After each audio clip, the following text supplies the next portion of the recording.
Been fighting for a long, long time.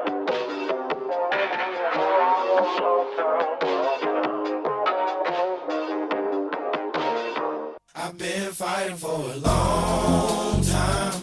I ain't gonna give up, 'cause you promised me the sunshine after all this rain and mud. Hey everyone, it's Morgan and welcome to another episode of Podcast at the Hill. Now this is our Black History podcast episode, so it's going to look a little different than our normal episodes, but no worries, you're going to still enjoy it. So sit back, relax, and enjoy this episode, and remember, Ben Hill history is Black history. Hello, my name is Johnny Follins. I'm a member of Ben Hill United Methodist Church.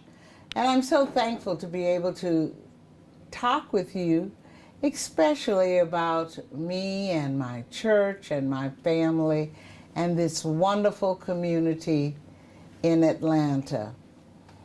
I was asked to recall what brought me to Atlanta. I originally came to Atlanta to work at Clark Atlanta University, which then was Clark College. I had always had a dream about where I wanted to raise my children. Where would they get the best opportunity? I was living at that time in Baton Rouge, Louisiana, and was working at Southern University. One of my ideal places was Atlanta, of course, or Los Angeles, California.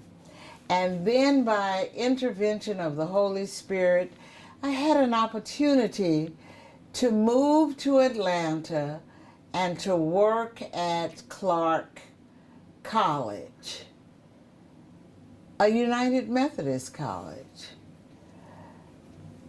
And I would have the benefit of having my then boss, who was also moving, he and his family, to Atlanta. So I was able to come to Clark and serve as co-director of the follow-through program. One of the things that made me question whether or not I had made the right decision was that when the realtor turned on the television, when I came to look at places for us to live, there was Lester Maddox standing on the steps of the state capitol with an axe in his hand, and he was running for governor. I said, Lord, is this the right choice? But of course, it turned out that it was an ideal choice. We lived for about 4 years in the Collier Heights area, and I learned quickly that Collier Heights was an esteemed community that was built by blacks for blacks. It also claimed the King family and other prominent families. So the realtor assured me we were selecting a place that was right for somebody who was going to be working at Clark. Made me feel very, very comfortable. There were no Methodist churches in the area, but our children did go to Collier Heights. About 4 years, fast forwarding about 4 years, we had an opportunity after my husband had come back from Kansas with his PhD to buy a house. And we looked and came upon Heritage Valley, the Heritage Valley community, which was a transitioning community, but it was near Thurl High School, where my husband became the assistant principal. And more importantly, it was near Ben Hill United Methodist Church that had just gotten a magnificent preacher, the Reverend Dr. Cornelius Henderson. And by it being a United Methodist Church, we immediately made that one of our first stops. And I think that was around 1976. And we have not been anywhere since. We were thrilled to be a part of Ben Hill's growth, not only as a church, but also as a pillar of this community.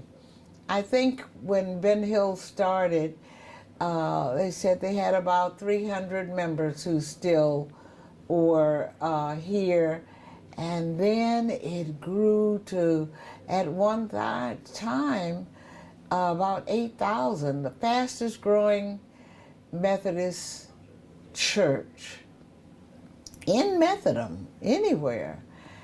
So we were very proud to be able to serve and to worship in this community.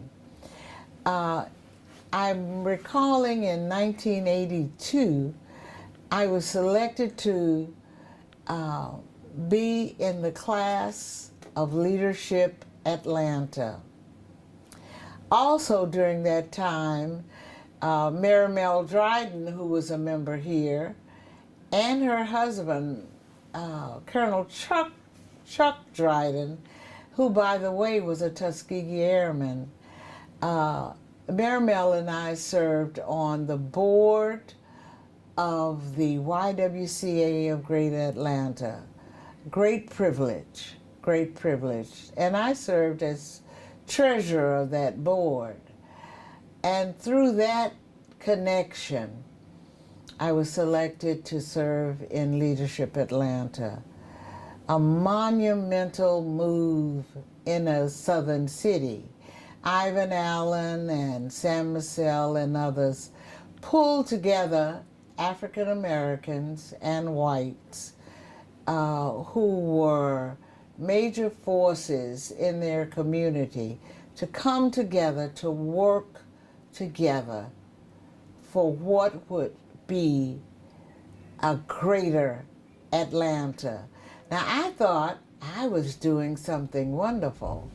But when I came back and was talking about it at Ben Hill, I found that we had members right in our church who had been in that inaugural class of Leadership Atlanta. We had people here at that time like Carl Ware, Colonel Dryden, Colonel Russell, Howard Reed, Colonel Webb, Ms. Moon. We had persons who had their fingers on the pulse of this city.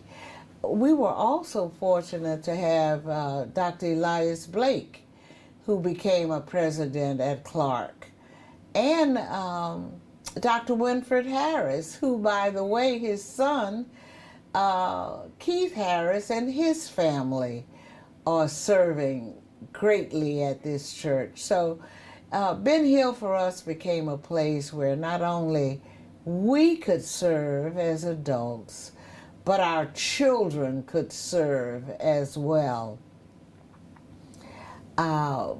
They served in the children's choir and Girl Scouts, and were involved in going on the African mission trips. And so this has been a place where we have grown and our children have grown. And as I'm reflecting, every major life event we have shared in the last 54 years has been somehow connected to this church. Births, deaths, graduations, marriages, we've all experienced that. Ben Hill is a church that is known for making everyone feel that everybody is somebody. And all of the pastors have sought to make this as a house of prayer. And talking about pastors, I've had the wonderful opportunity of serving with every minister we have had since the 70s. I served under Dr. Cornelius Henderson, Reverend Dr. Cornelius Henderson, on the ad board, the finance committee. I've served with Reverend Walter Kimbrough. I've served under Reverend Richard Wynn. I've served under Reverend Hollins, Reverend Byron Thomas, and now under an outstanding minister, Reverend Dr. Derek Rhodes.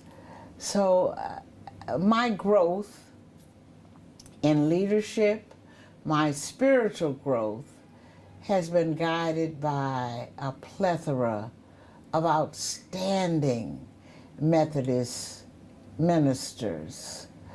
One used to say, many have said rather, that Ben Hill is the place where bishops are made. Reverend Henderson became a bishop. Reverend Shama Lewis became a bishop. Reverend Jonathan Holston has become a bishop, all out of Ben Hill. And I think most of the African American ministers and district superintendents, they've all somehow served or worshiped at Ben Hill United Methodist Church. Just amazing. And beyond the church, I have been blessed to serve for 8 years on the conference Standing Rules Committee for annual conference. And now I have the privilege of serving for 8 years on the Board of Ordained Ministry. But not just me. We have Johnny Simmons, Mike Watkins, Reverend Joy Abrams, who's one of our associates. All have served on the Board of Ordained Ministry. We don't take that lightly. And then the first lay leader of the North Georgia Conference came out of Ben Hill, Reuben Perry. A rich legacy that still is flourishing. We have our youth who are very engaged on the district and the conference levels, our young adults. One thing I forgot to mention is that we have one of the largest senior ministries in this conference, our Jewels and Partners. So we have children, youth, young adults, seniors, and we have powerful men who are working with United Methodist Men as well. I cannot even tell you how much more this church has benefited not only our congregants, but our community, our schools in the area, The district level, we have district lay leaders. Tina Stevens is now our Southwest District Lay Leader. Diane Cunningham served as an Associate Conference Lay Leader. We have and are still touching the lives of persons locally, nationally, district, and internationally. We give, we serve, we love at this church. And I just thank God, because I wouldn't want to have been any other place for me or my family. Thank you. Come join us. Hello, my name is Eldridge Stevens, and today I'll be talking about the history, especially the African American history here at Ben Hill United Methodist Church. I wanted to start out that during the early 70s, there was a white flight for whites that when blacks started moving to the Southwest Atlanta area, then the white people began to move out. And so Ben Hill was a white church in the early 70s. And during the white flight, Reverend Walkamoo, who was the pastor here, he would welcome the black families that moved to Ben Hill to come and visit Ben Hill and to become members. So when blacks would move to this community, he would actually go to their home and knock on their doors and welcome them to Ben Hill. So that was the beginning of black families coming to Ben Hill. And our first black family to join was Kathy Richards. She and her family was the first black family to join Ben Hill. So we'll start with Reverend Walkamoo. He was here until 1975. And like I said, he would welcome all the blacks to come to Ben Hill. He actually would visit their home. And black families started coming in the early 70s. So after the white families moved out of Southwest Atlanta, we got our first African American pastor, which was Dr. Cornelius Henderson. He was the first African American pastor here at Ben Hill. And Dr. Henderson was here from 1975 to 1986.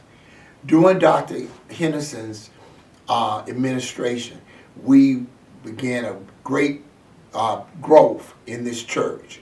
And Ben Hill grew so big that we had to expand the church, and Dr. Henderson knocked the walls out and expanded Ben Hill as to what we have today.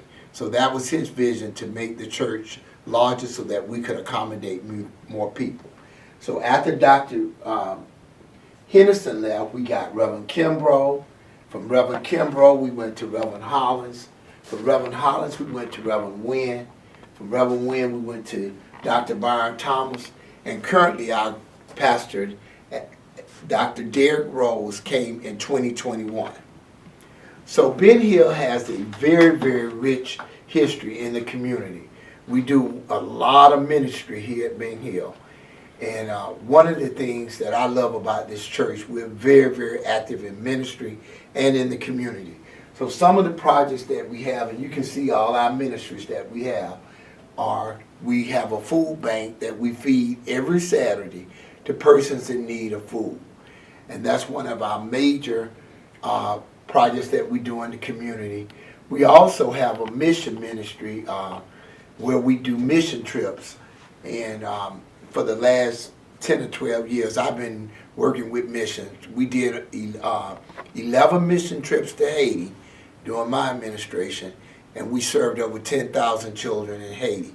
And then after that, they had the unrest in Haiti where we weren't able to travel. And then we did our first mission trip in June of 2025 to Kenya, Africa. So that was very, very exciting, and we're very excited to work with the people in Africa. I wanted to let you know some of the history here at Ben Hill.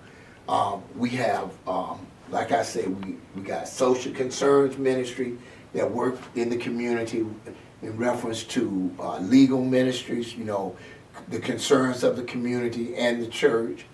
We have our visionary chairs here for the different visionaries here at Ben Hill. Our love ministry, we do Disciples of Comfort, where we go visit the sick and the shed in, and we also go visit persons in nursing homes. We have a health and wellness ministry where this coming up week, we'll be doing a blood drive here at Ben Hill. We did the COVID vaccinations, and we also do shots for flu shots here at Ben Hill. So we're very, very active in ministry. I wanted to give you a little update about the history room.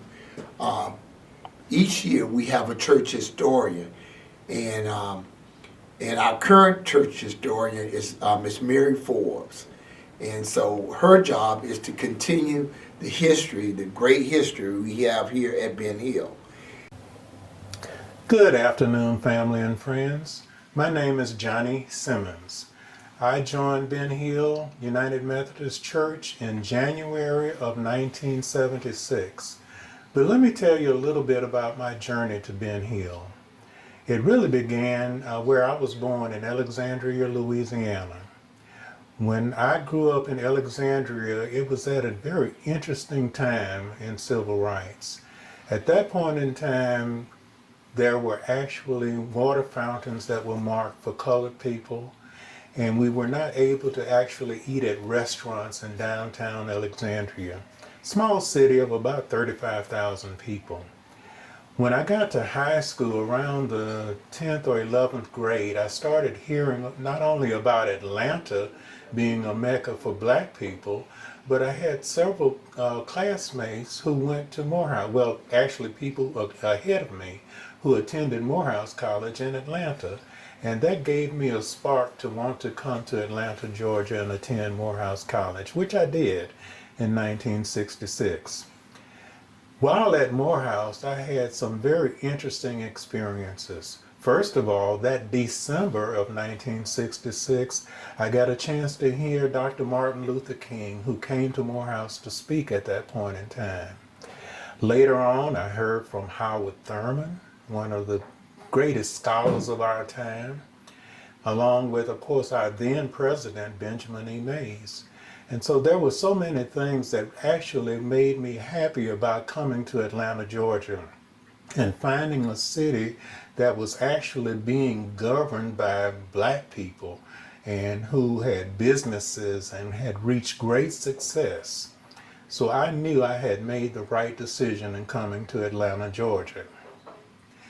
In around 1979, I met Carolyn Hall, and we met on a Valentine's Day at a fraternity party in Atlanta at Morehouse.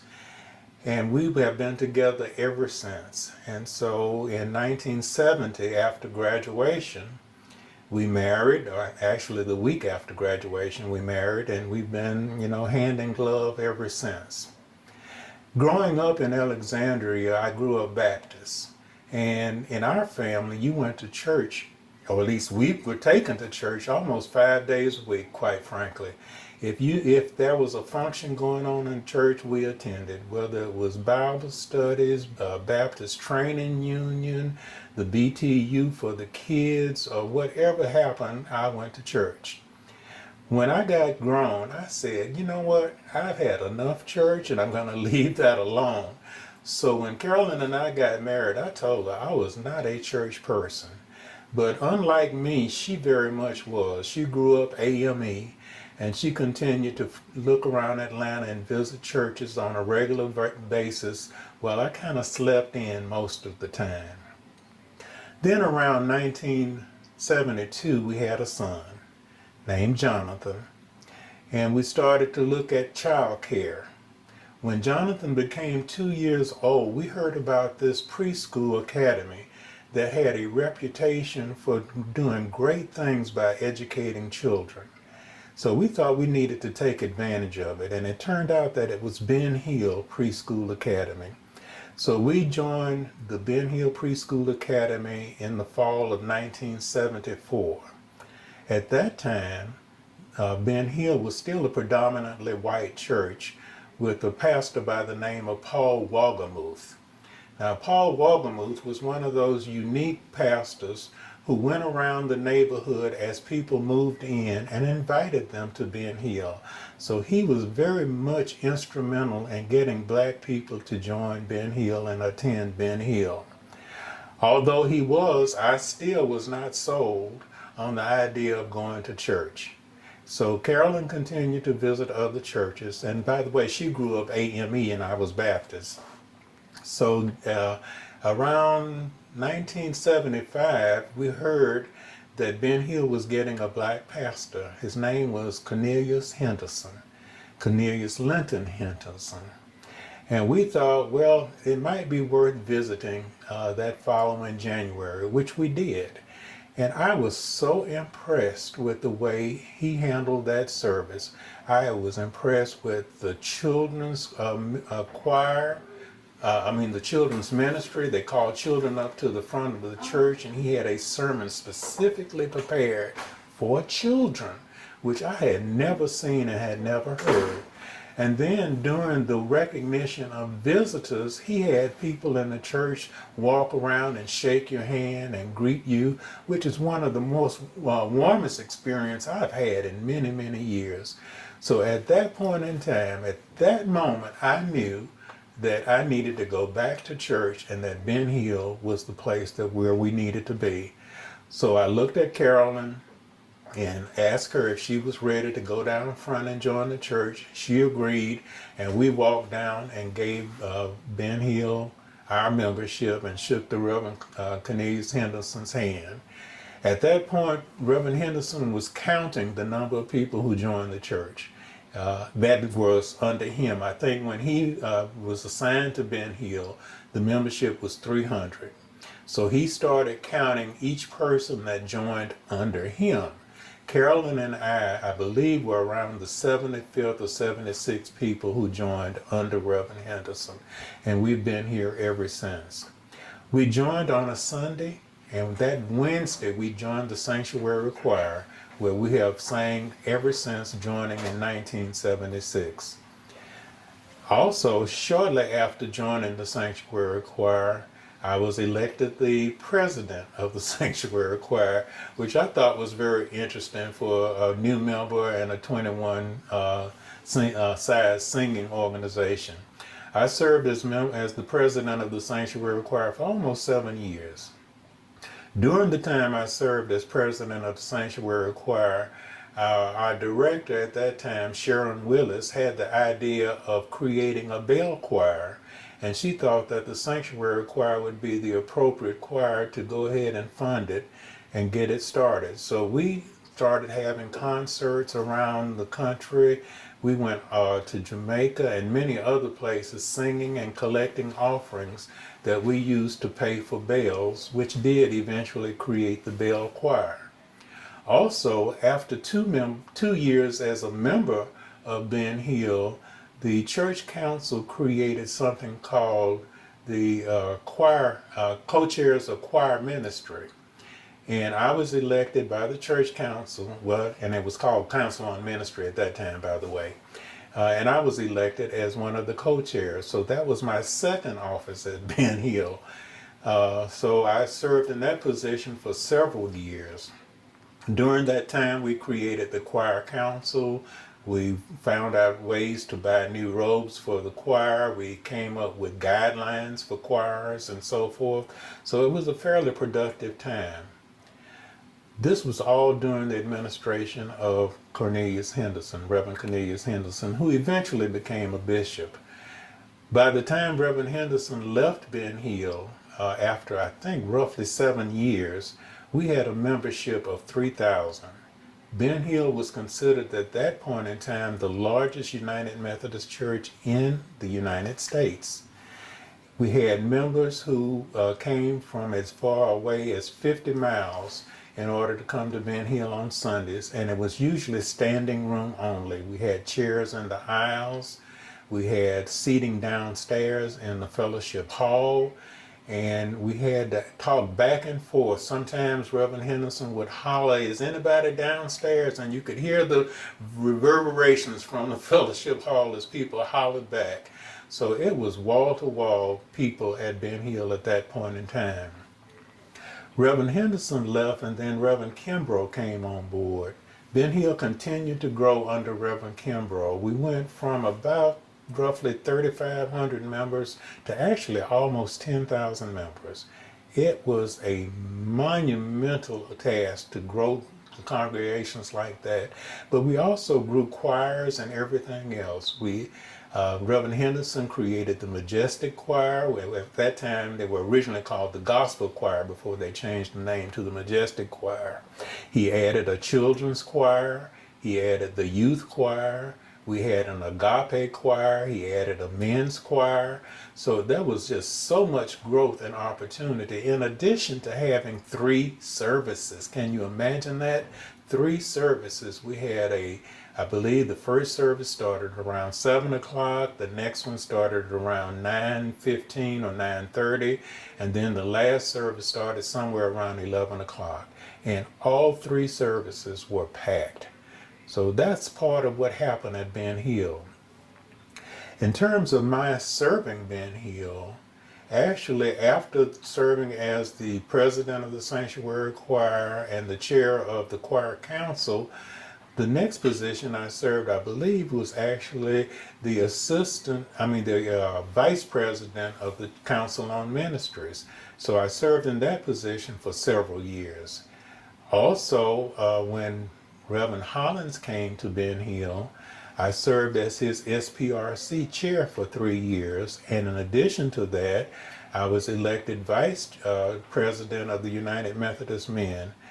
And all of these positions that I have held have given me great opportunities to learn people in the congregation, to work hand in hand in developing ministries, and to really get out of the pews and learn how to serve and make disciples for Jesus Christ. So while I may not have thought I was fitted for many of these positions, many of the clergy and others saw things in me that I did not see, and it really helped me to grow and to develop. When Reverend Hollins left Ben Hill, Reverend Wynn came to Ben Hill and served about, I think, 7 years. When Reverend Wynn came, he asked me to serve as lay leader, and I was indeed elected lay leader by the church council. As lay leader, you serve on various committees in the church, including the finance committee, the staff parish relations committee, which is like similar to an HR type function in the church, nominations and leadership development, which is the committee that identifies and recommends leaders for the church. So as lay leader for 7 years, I also served on all of those committees. When Reverend Wynn left Ben Hill, he was replaced by Reverend Thomas. When Reverend Thomas came in, he asked if I would consider serving as the church council chair. So I did agree, and I served 3 years as church council chair with Reverend Thomas. After I finished my term, my 3-year term as the church council chair, Reverend Thomas asked me to serve as lay leader. So again, I was elected as lay leader and served on the various committees that I mentioned earlier, SPRC, Finance, and NLD. So I did serve as lay leader until Reverend Thomas left. When Reverend Thomas left, he was replaced by Reverend Rhodes, and Reverend Rhodes asked that I continue in the lay leader position and was again re-elected lay leader. And as lay leader, I also served as lay member to the annual conference throughout this term. So I guess what I'm saying is that this was a long journey for me, coming out of Alexandria, Louisiana to Atlanta, Georgia, and somehow making my way to Ben Hill United Methodist Church, where I have found friendships, I have found love, I have found Christ. My fellowship and belief in Jesus and my knowledge of the Bible has really grown grown me, grown my family, and allowed us to be part of this great Ben Hill experience. So I would encourage any of you who has hesitations about becoming a leader in the church, about taking on any kind of role, to go ahead and accept that position, knowing that whether you think you have or don't think you have the capabilities, the Lord will equip you with what you need and will provide all of the support that you are needed in order to make you be successful and be able to sing His praises, worship Him, and make disciples for Jesus Christ. Thank you so much, and I appreciate your time and attention.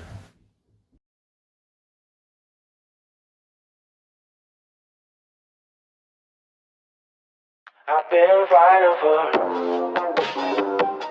a long, long time.